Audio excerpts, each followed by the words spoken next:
Cues expert में आप सभी का स्वागत है। आज हम इतिहास के तीसरे अध्याय समाजवाद और साम्यवाद विषय से संबंधित प्रश्न को देखेंगे। यह भाग 1 है। इसमें प्रश्नों की कुल संख्या जो है 50 है। तो वीडियो को अंत तक देखिए। आते हैं पहले प्रश्न पर। पहला प्रश्न है, समाजवाद की मुख्य विशेषता क्या है?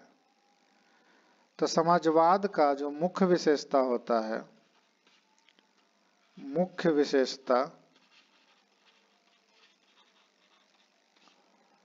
ये होता है सामूहिक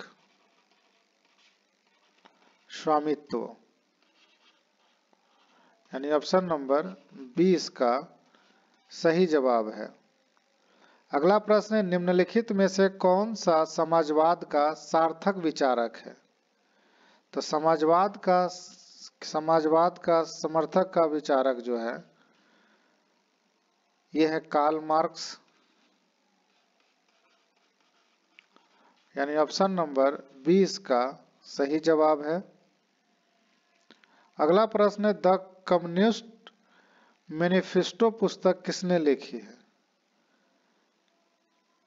तो द कम्युनिस्ट मैनिफेस्टो पुस्तक जो है वो कार्ल मार्क्स और फ्रेडरिक एंगेल्स के द्वारा लिखा गया है। तो ऑप्शन नंबर ए इसका सही जवाब है।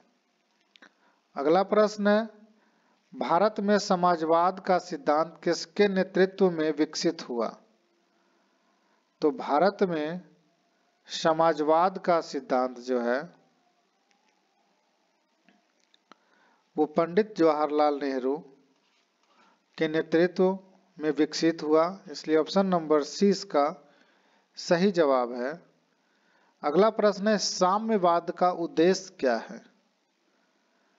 तो साम्यवाद का उद्देश्य होता है राज्य का विघटन, यानी ऑप्शन नंबर बी। अगला प्रश्न है, सोवियत संघ की स्थापना कब हुई थी? तो सोवियत संघ की स्थापना 1922 को हुआ था, इसलिए ऑप्शन नंबर सी इसका सही जवाब है। अगला प्रश्न है, साम्यवाद में अर्थव्यवस्था का संचालन कौन करता है? तो साम्यवाद में अर्थव्यवस्था का संचालन जो है वो राज्य करता है, यानी ऑप्शन नंबर सी इसका सही जवाब है। अगला प्रश्न है, समाजवाद की अवधारणा किस औद्योगिक क्रांति के बाद उभरी? तो समाजवाद की अवधारणा जो है पहली औद्योगिक क्रांति के बाद उभरी, इसलिए ऑप्शन नंबर ए इसका सही जवाब है। अगला प्रश्न है, भारतीय संविधान में समाजवाद को किस संशोधन के माध्यम से शामिल किया गया? तो भारतीय संविधान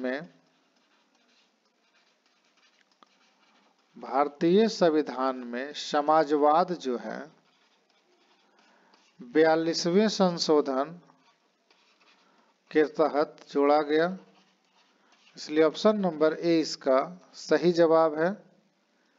अगला प्रश्न है, प्रत्येक से उसकी क्षमता के अनुसार और प्रत्येक को उसकी आवश्यकता के अनुसार यह कथन किसने कहा? यह कथन जो है किससे संबंधित है? तो इसका सही जवाब है साम्यवाद, यानी ऑप्शन नंबर बी। अगला प्रश्न है, समाजवादी अर्थव्यवस्था का एक उदाहरण कौन सा देश है? तो समाजवादी अर्थव्यवस्था का उदाहरण देश चीन को आप ले सकते हैं, यानी ऑप्शन नंबर 20 का सही जवाब है। अगला प्रश्न है, भारतीय समाजवादी पार्टी की स्थापना कब हुई? तो भारतीय समाजवादी पार्टी की स्थापना जो है 1934 को हुआ था, यानी ऑप्शन नंबर ए इसका सही जवाब है। अगला प्रश्न है,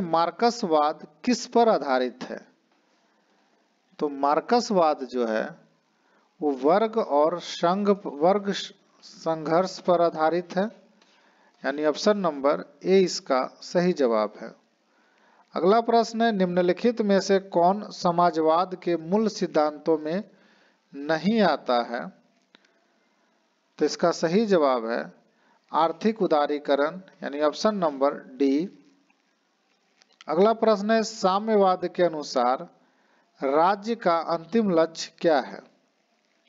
तो साम्यवाद के अनुसार जो है राज्य का अंतिम लक्ष्य समाज विहीन और वर्ग विहीन समाज की स्थापना करना, यानी ऑप्शन नंबर सी। अगला प्रश्न है, कौन सा समाजवादी विचारक गुट निरपेक्ष आंदोलन से संबंधित है? तो गुट निरपेक्ष से जो है ये पंडित जवाहरलाल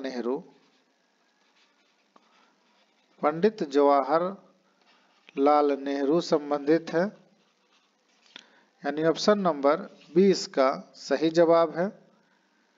अगला प्रश्न है, साम्यवादी विचारधारा का मुख्य सिद्धांत क्या है? तो साम्यवादी विचारधारा का मुख्य सिद्धांत जो है वो है वर्ग संघर्ष और क्रांति, यानी ऑप्शन नंबर सी। अगला प्रश्न है, सोवियत संघ में साम्यवाद की स्थापना किसने की थी? तो सोवियत संघ में साम्यवाद की स्थापना जो है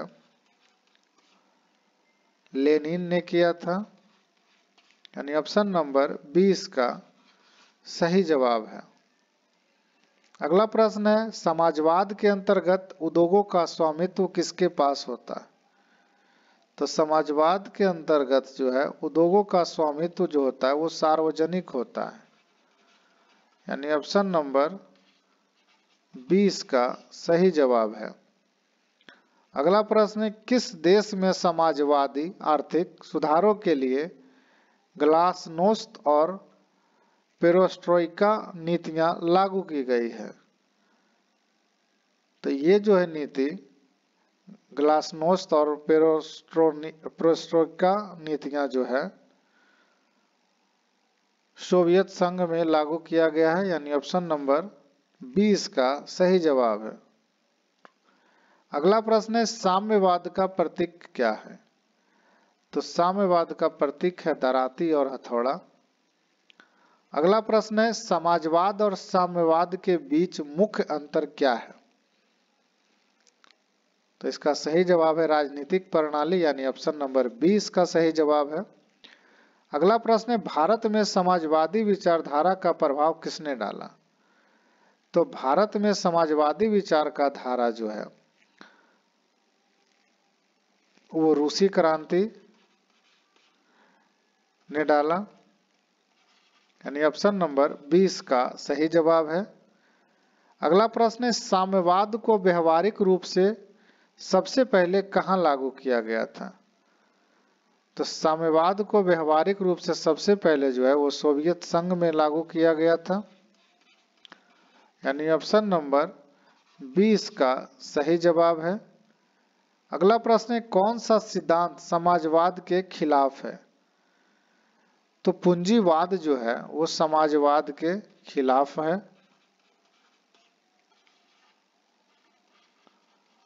यानी ऑप्शन नंबर ए इसका सही जवाब है।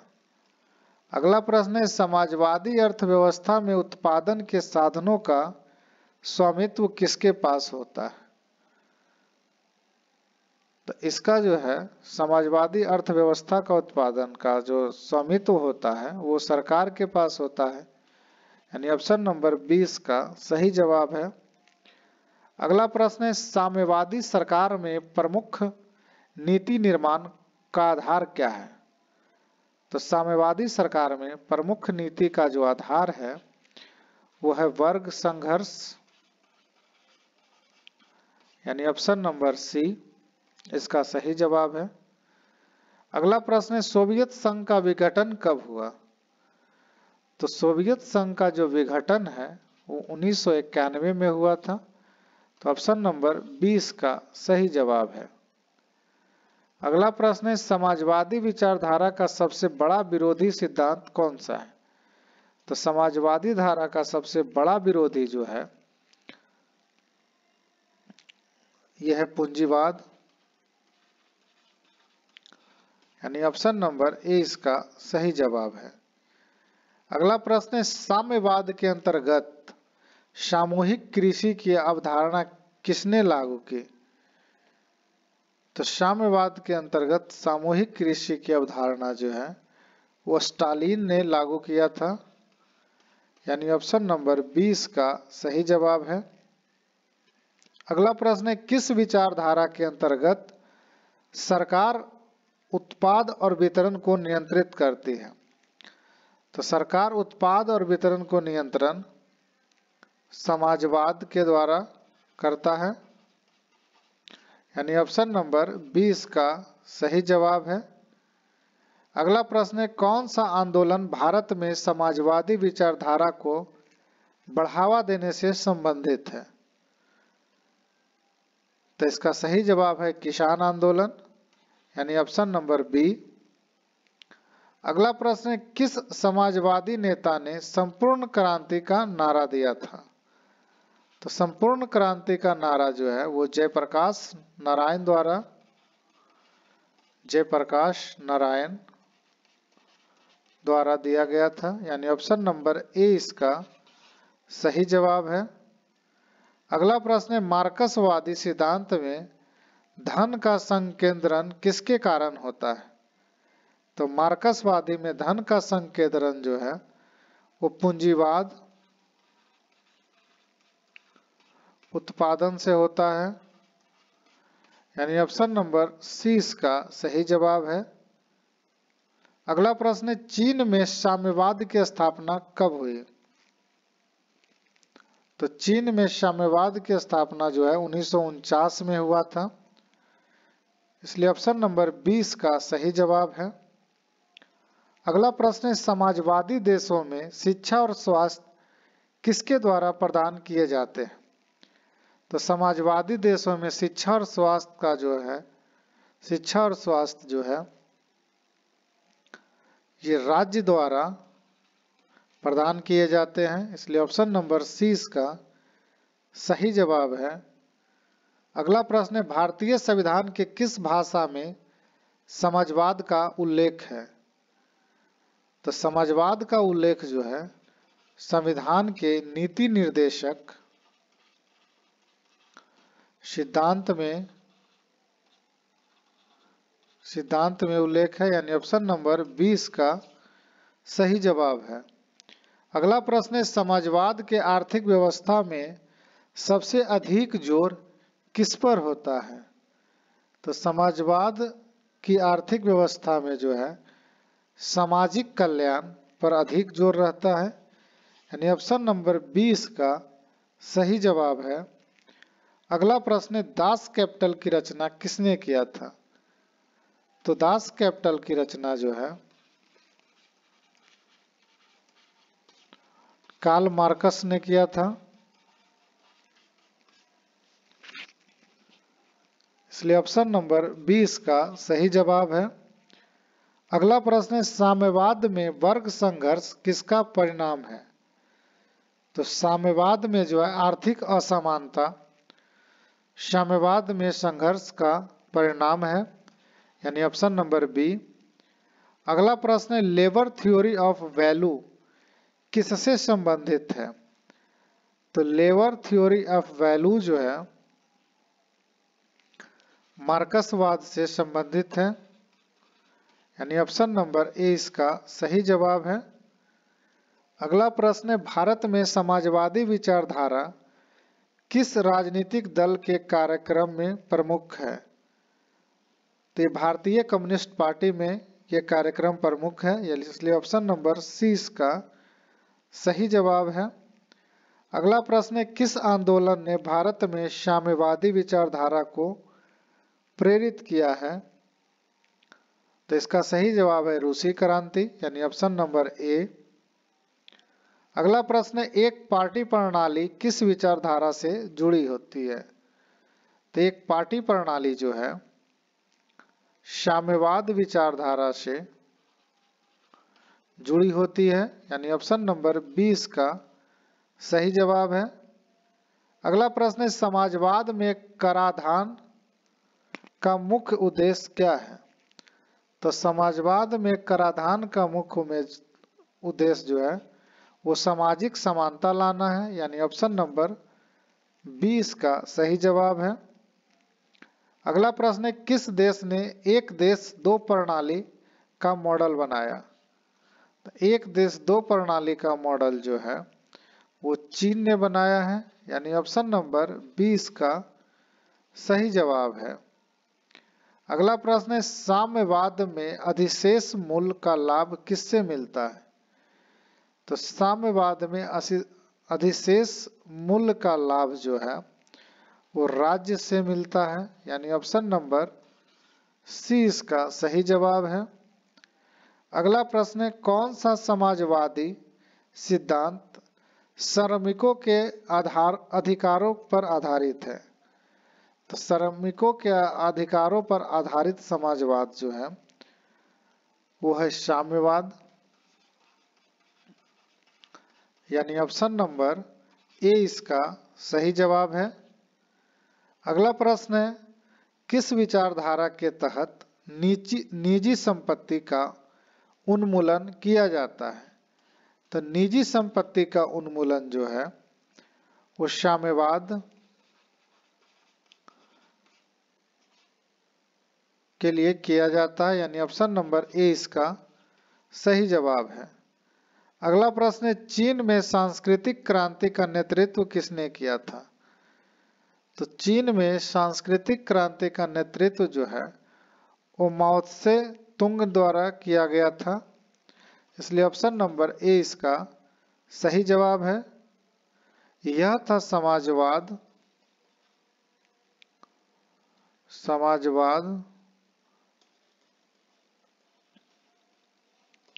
और